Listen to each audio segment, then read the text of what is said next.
Okay, it's recording started. Go ahead. All right, welcome again to a next episode of Silk and Steel Podcast's Chinese History series, where we will go from the deepest antiquity to eventually, after some years, I presume, the present day with Carl Zhang, and I am his perennial guest, JJ, once again. Thank you for that introduction, JJ. I don't know when the eventually will be when we reach the present day. It might take us 10 years, but it's okay. We'll be around. I plan to Mhm. live a long time. So Mhm. today so last time we had some difficulties with the stream. I think it's the biggest limitation is my internet bandwidth. I am in the Bali jungle, and because I'm in the middle of nowhere, I don't get fiber optics. I'm using like Yeah. basically it's equivalent of using the mobile data.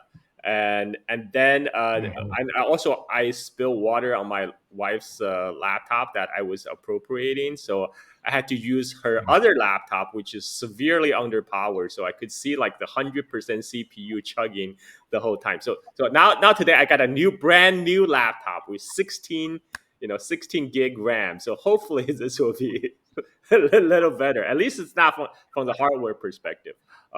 So we're gonna Yeah. go. Carl is doing this podcast from his from a survivalist, like lifestyle perspective. He is in like the jungle in a sort of deeply rooted rural community, so one has to accept certain technical limitations. I'm preparing for World War Three, man. I'm preparing for the Fallout universe. And okay, so what we're gonna do is I'm gonna start presenting the slide, and then we will turn off our cameras to put less strain on our internet connection. And so nice seeing you guys. So everybody had got a chance to Hmm. look at me and JJ, know what we look like. So for the rest of the presentation, it will just be our audio. Peace. Okay, how Hmm. do I turn off the camera? Stop cam. Okay, here we go. All right. Okay, go off. Okay, great. So let's get started. The last episode, we are already in 550 BC China. Now, I already mentioned 550 BC was a very important date in the world history. It was a founding of the Persian Empire. But I also forgot to mention the Confucius was just born a year prior to this in 551 BC. We will I will devote another episode to the life of Confucius and to cover the circumstance of his birth. But for now, we will continue our chronological narrative from following from the last episode. Just a quick recap. Uh, in the 554 BC, the state of Jin besieged. They attacked the state of Qi because the state of Qi has grown powerful and start getting uppity and start invading all the Jin state vassal states. So state of Jin laid the smackdown, the siege of the Qi capital. Um, but then they had to withdraw because the state of Chu, the rival of state of Jin, attacked the state of Zhen. So the Jin alliance army pulled back. And in the meantime, the Duke Lin of Qi became severely ill. And his minister, Cui Zhu, took this opportunity to launch a coup because previously, during the siege of the capital, Duke Ling of Qi was trying to flee because he got spooked by the Jin army breaking through the outer wall of the capital city. But the crown prince Guang stopped him, stopped his carriage, and said, "Look, you are the leader of the state. You cannot abandon your people. And besides, the Jin army already started looting our city. That means they're not here to stay. They'll probably withdraw soon." And the Duke Lin And tried. Carl, just to Go ahead. recap this one, this crown prince had been destituted of his crown prince position like a little No, while no, no, earlier. not. He Huh? hasn't been during the siege of the capital. He was still the crown Oh, prince, and okay. because of the siege, he stopped his father from leaving. And when his father tried to force his carriage through, the crown prince Guang withdrew his sword, cut through the harness of the horse, and that's what forced the Duke to stay. But the Duke was not happy that his son openly defied him during the siege. So after the Okay. Jin army withdrew, he already favored another concubine, and the concubine wanted to promote her own adopted son to be the new heir. So the two events conspired to remove the Prince Guang from his position as crown prince. Um, but the Duke Lin of um, Qi became ill very soon afterwards. So while he was becoming on his deathbed, his minister Cui Zhu launched a coup by taking back the deposed crown prince. And then they came into the palace, arrested the duke's favorite concubine, killed her, exposed her body in the court, and the duke, hearing this, basically dies of shock. So his former crown prince then assumes the throne as Duke Zhuang of Qi, and he killed his younger brother, and he plotted revenge against the Jin state for the attack on the Qi capital. And to do so, he started to recruit many warriors under his banners. He set up a nobility title called Yongjue, or literally means Lord of Brave. And one day when he was out in his carriage, there was a praying mantis in the middle of the road that was raising its arm, trying to block his horse carriage. So he was surprised, and he asked his minister, "What's this? What is this? What is this insect? What is it trying to do?" And his official said, "Well, this is a praying mantis, and it's a very aggressive insect. Oftentimes the it does not take assessment of its own ability, but rush into attack." Now, Duke Zhuang was actually very impressed by this praying mantis. He said, "If this praying mantis is a person that only knows how to go forward, not retreat, he will be an unstoppable warrior." And then he orders his charioteer to go around the praying mantis. Um, and a lot of the Qi warrior heard about the story. They all flocked under Duke Zhuang's banner. Now, this is origin of another Chinese idiom called 螳臂挡车不自量力. Sometimes it's just 螳臂挡车. 螳臂挡车 means the praying mantis blocking the car with his arm. 不自量力 means do not take a stock of your own strength. And it's all this idiom is to describe somebody who overinflate his own strength and ignores reality, basically ignoring the reality. And It's a fight with the guy who's 250 pounds at the bar. exactly, 6'6". exactly, and but Duke Zhuang of Qi thought that was a positive thing. He thought that was actually a show of bravery, and so a lot of when the story spread, a lot of the warrior did flock under his banner. So he thought, okay, it's time to take revenge on the arch enemies, the Jin state.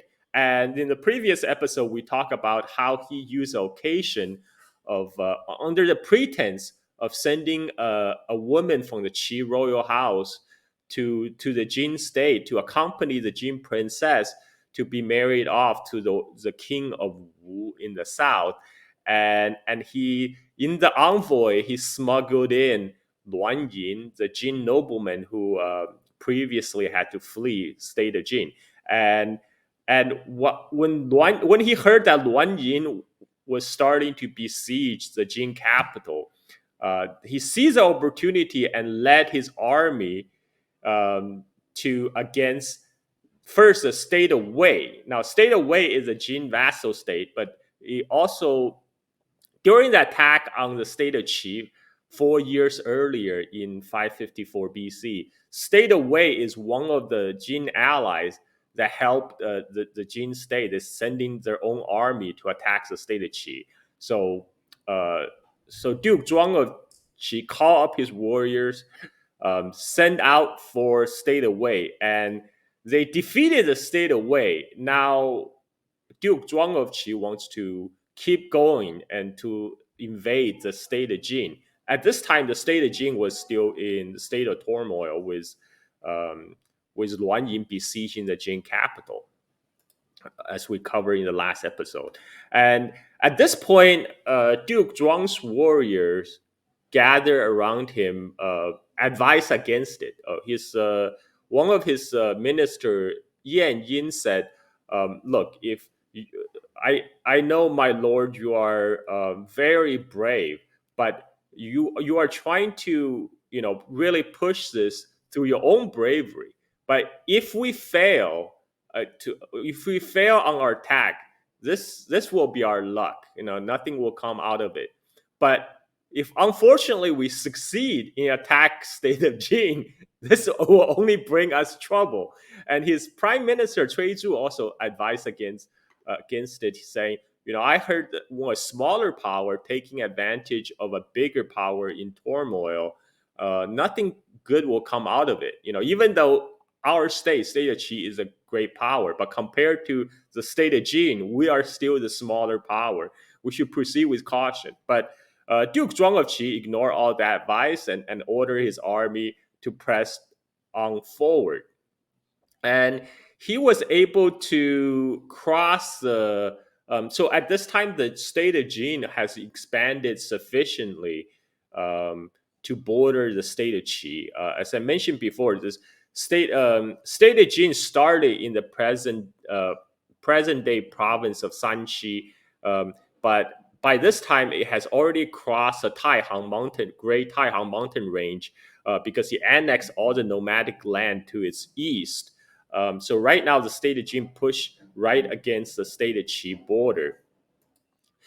This is a map of the time in 550 BC when Duke of Qi launched his invasion. So I draw the arrows to show his march. So he marched out of state of Qi to attack state of Wei, and then from then onwards he marched into the state of Jin. He crossed the Taihang Mountains. He attacked all the land of Jin east of the Taihang Mountains on the flat plains. Then he crossed the Taihang Mountain deeper into the Jin territory. And then this is when he heard the siege of the Jin capital by Luan Yin had failed. So he turned back, and then he fought a big battle on the bank of this river. And here they killed so many Jin soldiers that he ordered to build up a pyramid with the body of the Jin soldiers. So I don't know if you recall, back many episodes ago when we talk about the battle of Bi between state of Jin and state of Chu, when the king Zhuang of Chu scored a decisive victory over the state of Jin, the Chu minister advised the king to build a pyramid composed of the bodies of the dead Jin soldiers. And King Zhuang of Chu advised against that. He ruled against it. He said, "Look, the state of Jin soldiers, they fought for their own country. They committed no crimes. The ancient kings, they built these pyramids of bodies as admonishment against people who committed great crime. But the Jin soldiers are just ordinary soldiers who love their country. They committed no crime, and it does not behoove me to build this pyramid to deepen this hatred." Now, Duke Zhuang of Qi actually built the pyramid, and like when I first read about this.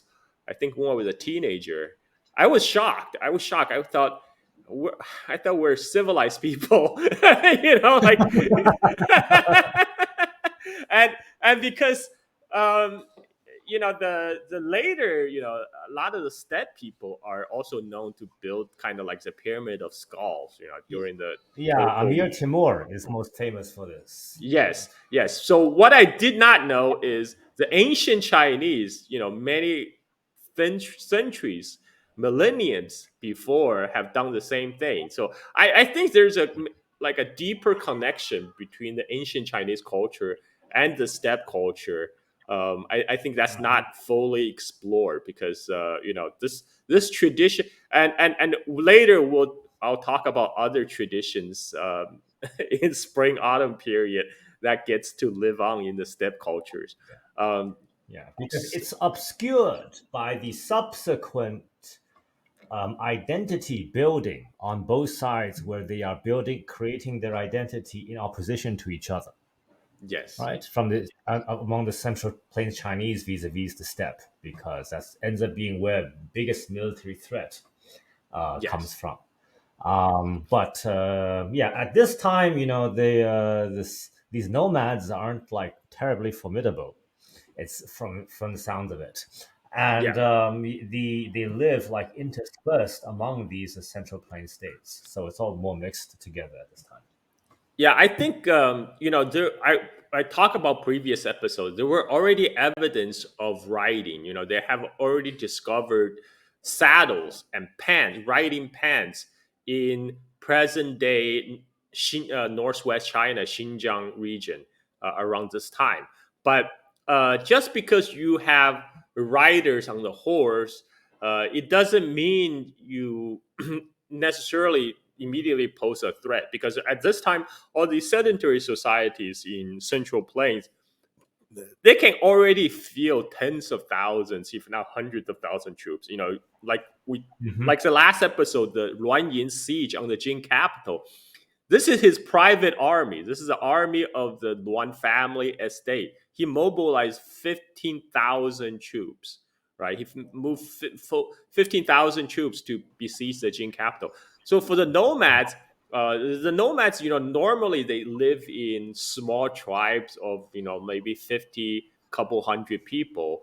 Um, Hmm. and if everyone became horse archers, you know, like that's like couple hundred horse archers might, you know, be a nuisance to raiding some villages on the border, but they will pose no threat to these large Hmm. centralized states right now.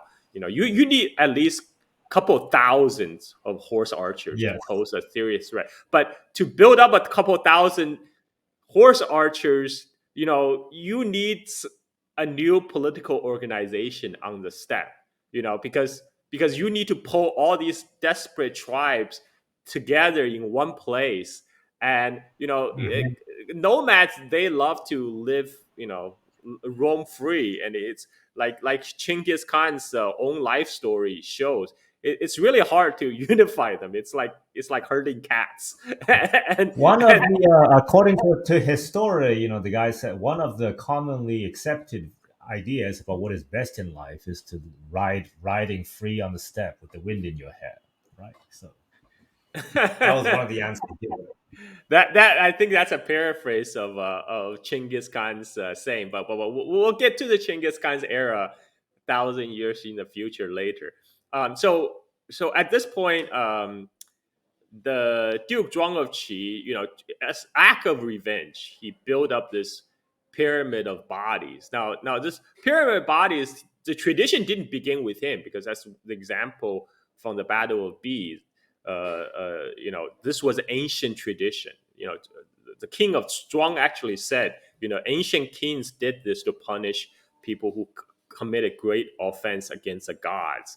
So apparently this has been like a long Chinese tradition, but Duke Zhuang of Qi is the first one actually read in the written record, actually carried it out, right? Hmm. And then he heard the news that, you know, Luan Yin failed in his siege of the capital, so he decided to withdraw. He felt he had sufficiently avenged the honor of the state of Qi, and he pulled back.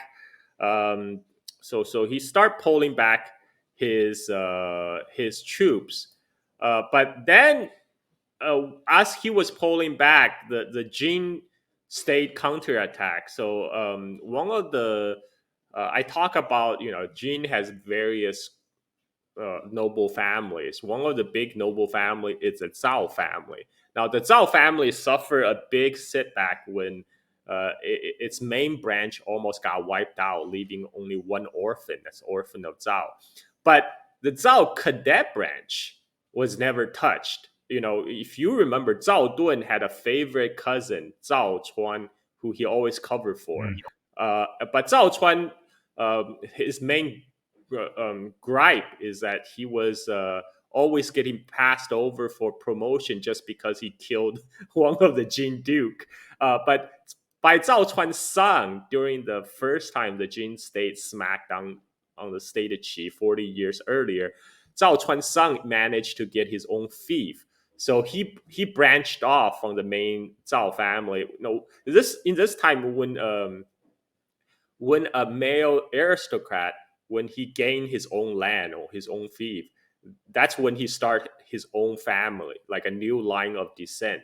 That's how patrilineal descent back then in China works. Because back then you only get surnames if you are nobility. Commoner don't even get surnames, but nobility gain their surname when they get granted a new fief. So the cadet branch of Zhao family got granted the fief in the east, which they conquered from the nomads in the place called Handan. The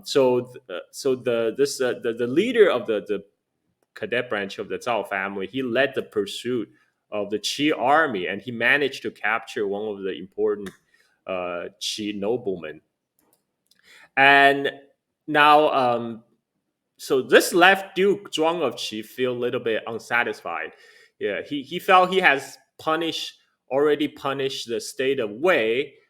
He punished the state of Jin, and now he wants to refocus his attention on the state of Jui in the east. Because state of Jui, like state of Wei, also participated on Jin alliance attack on the Qi capital 4 years earlier. So he instead of taking his army back to his capital, he went directly east to attack the state of Jui. And when he gathered his armies to attack, his army was stopped in one of the three cities, Quyue. And during the siege of Quyue, the Duke of Zhuang, when he was leading his troop into battle, he got shot in his thigh, so he had to call off the attack. And now he thought, okay, we can't take this very important gateway city to Jui. I'm gonna go around it to attack the Jui capital. So he ordered his warrior to take a different mountain pass to go around this very important strategic city they couldn't take, to surprise the Jui army in their capital. And this effort was led by a guy named Zhu Liang and his friends, and two of them, Zhu Liang and Huazhou, Ji Liang and Huazhou, and Ji Liang and Huazhou, they were surprised. Their vanguard advanced so quickly, they ran into the main body of the Jui army on the outskirts of the Jui capital.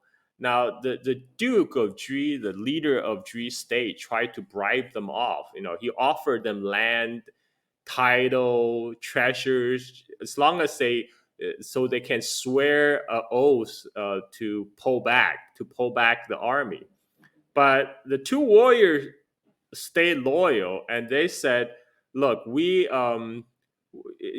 just received our command from our ruler in the morning. If we were to renege in the afternoon, that will make us make us untrue to our words. If we can renege a deal so quickly, then our words are worthless. Then why should you even trust us with this deal?" So they decide to press on with attack. But however, the Jui main army was too much for them and assumed they got themselves surrounded and shot to pieces. And the Duke of Qi is very impressed with their act of bravery. He also don't want to fight the Qi army, so he gathered a lot of treasure and sent back the Qi warriors' bodies to make peace, to sue for peace. And Duke Zhuang of Qi saw that it's not easy to subdue the state of Qi, so he agreed to the peace terms and turned back. Now, on the way back to the Qi state, I just want to add in one point here. In the comic book adaptation, this is very dramatic and moving story Mhm. because it's just the two generals, well, the two warriors, and like some no-name third guy who joins them, and they are blocked at one point by like a fire that's been set by the Chu army, and A the fire third guy. crossed a ditch. They're blocked by a ditch, Yeah, and and the fire was burning underneath the ditch, so they couldn't cross. Yeah, yeah, so the third guy takes his shield and like planks himself down over this ditch and sacrifices himself for the other two guys to cross.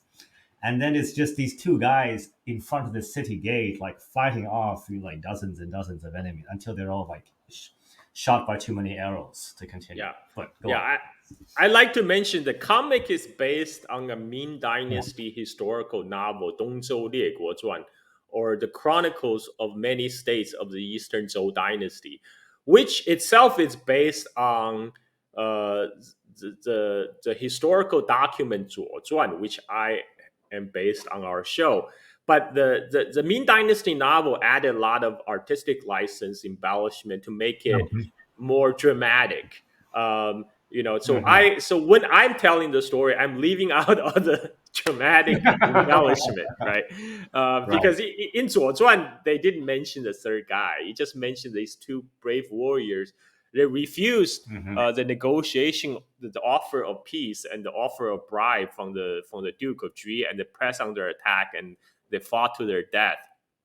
and Mhm. and I also like to mention, like, I'm another reason I'm doing this visual aid with this comic is because this I really appreciate the kind of the Chinese classic Chinese comic that was produced in the PRC. This because this is how I learned my history when I was growing up as a child.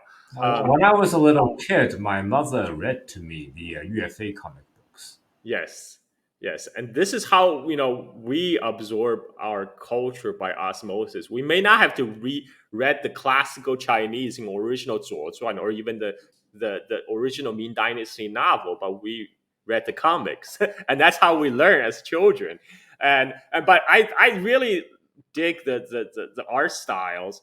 So I felt that's why I felt compelled to share. But I like to also to mention something is that. Uh, what I showed today, this episode versus last episode, is from two different comic series. So there have been Mhm. many editions of these comics, and you can tell the artistic style is very different. Like, for example, you can hear, like, in the beginning, I'm using and also yesterday, last episode, I was using the comic produced by the Shanghai art publishing house in the 1980s. This is a comic version that I read when I was growing up because I grew up in China in the 1980s. And this is just really well done. Now you notice a drastic change in the artistic style because this is from the Sichuan art publishing house. They published in 2000, but they drew in like a very retro style, like more similar to the comic version that was published in the 1950s. It's a different style. So there are like four or five editions. There was original the original comic edition was published in the 1950s, I think also by Shanghai RC Publishing House, but it was a very different style when it was republished in 1980s because it's by different artists, and the art style is totally different. But I love all of them, and okay, so where was I? Okay, yeah. So the Duke of Qi returned to the state of Qi, and on the way he was confronted by the widow of one of the dead warrior Zhiliang, who was waiting for her husband's coffin to come back. When Duke of Qi saw this, she decided to send a she decided to send his own personal envoy to pay respect and to hold a like a funeral for her. Now, the widow of Jiliang did not agree, because you don't hold, only the commoners hold their funerals outside, in the sticks, like on the side of the roads outside the town. But Jiliang is a nobleman, so for noblemen, they are entitled to hold the funeral ceremony inside their own house, to be attended by the fellow nobles. So she said, did my husband commit a crime? If she committed a crime, you punish him by holding his funeral on the side of the road. I would understand, but if not, we still have a house. We still have a, maybe like a, not a great house, but we still have a house where my husband's body can be housed, and people can come to show respect. And then Duke Zhuang of Qi realized, he made a grave mistake. He personally came to meet the widow and apologize, and they all went to carry Jiliang's body to his house, where they held a funeral sending off ceremony. So another thing about Chinese culture is, when your loved one dies, it's customary to do perform a ceremony called 守灵. 守灵 literally means guarding the spirit. So you are supposed to let your loved one's body lay in your house for 3 days. During that 3 days, all your relatives, your family, and friends can come gather from all over the place to pay respect to the dead. But it's also a chance for like gathering and building the social bond, because in Chinese, both the wedding and funerals, they're collectively called 红白喜事, or the red and white happy events. Happy events, and the red is for the wedding, because red is a wedding color in China. White is for funeral. White is a funeral color in China. So both wedding and funeral are considered like joyous events for the family and friends to all to come together to reinforce their social bonds. The funeral is not. I mean, sure, you feel sad. You're supposed to cry and all that, but it's also a time to have all your community come together to to reinforce their bonds and to have a feast. It's common, for 3 days you will hold a feast in your homes. Everybody will come and eat.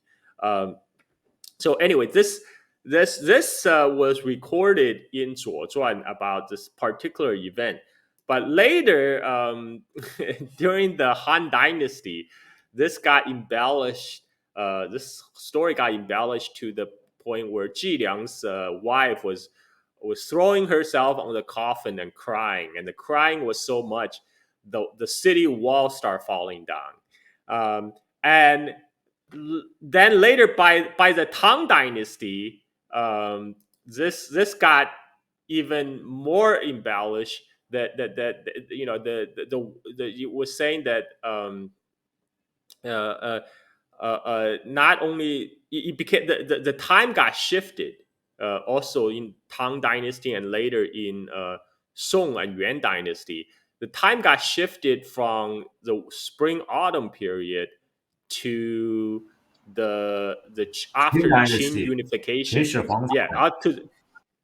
It's shifted to Qin Dynasty, and instead of crying down the city wall in the state of Qi, it became they gave the name to the Jiliang's wife. He's no longer Jiliang's wife, but Mengjiang. He was given a name called Mengjiang, and Mengjiang, and it became a full embellished story about Mengjiang's husband was a common laborer who was working on the Great Wall, and the working condition on the Great Wall was so harsh.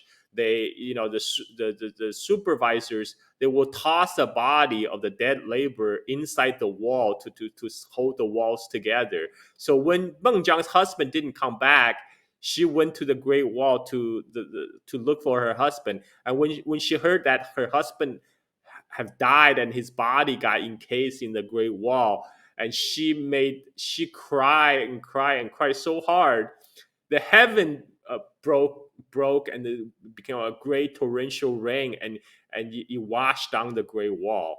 And so this became like one of the most well-known story I think in. the story is that the wall breaks open and she jumps in. Yes, and right. So the suicide part was added in the Tang Dynasty, about Ji Liang's wife commit suicide, and then in the Song Dynasty, her identity went completely shift, and the time got completely shift. It became the Qin Dynasty and the Great Wall, and Mengjiang kills herself by jumping into the wall. And this when I was a child, when I heard the story, this was listed as one of the crime of the first emperor Qin Shi Huang, right? Qin Shi Huang is often presented in the traditional Confucian orthodoxy history as this tyrant, just as like the last king of Song Dynasty was.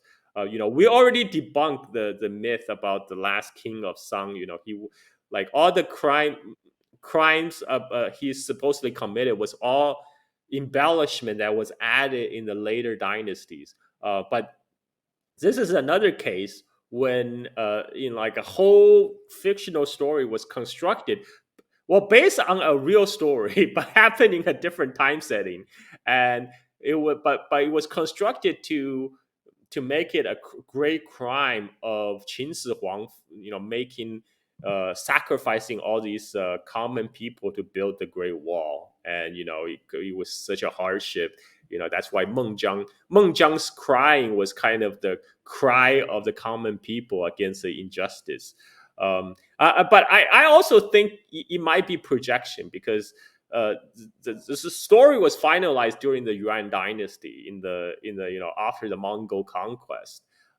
It's very common in the Chinese literary history is for the scholars, they cannot criticize the present regime, right? The present administration, because they will get their head chopped off.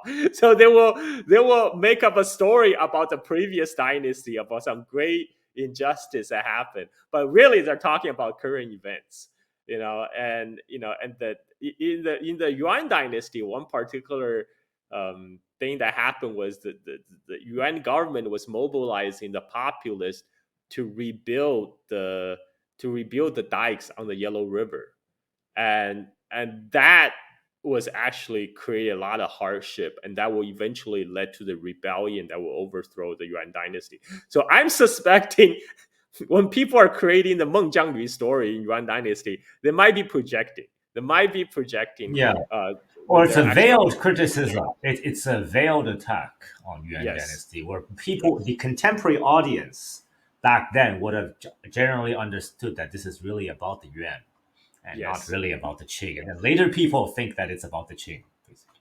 Yes, exactly. So, but yeah. So when I grew up, one of the big crime of Qin Shi Huang is, he forced all these common people to build the Great Wall, and then, Mengjiang Yu, the hapless wife, cry over it. And how many times? It's only 40 minutes. Actually, didn't prepare more beyond that. So I thought we would spend the entire. I will spend the entire thing cover it. So but I do have a backup story beyond this. Or no, you know what? I think 40 minutes is good. 40 minutes is good. We can. But I'll cover a little, throwing a little extra. About the Lu state, because Lu state was where Confucius was born.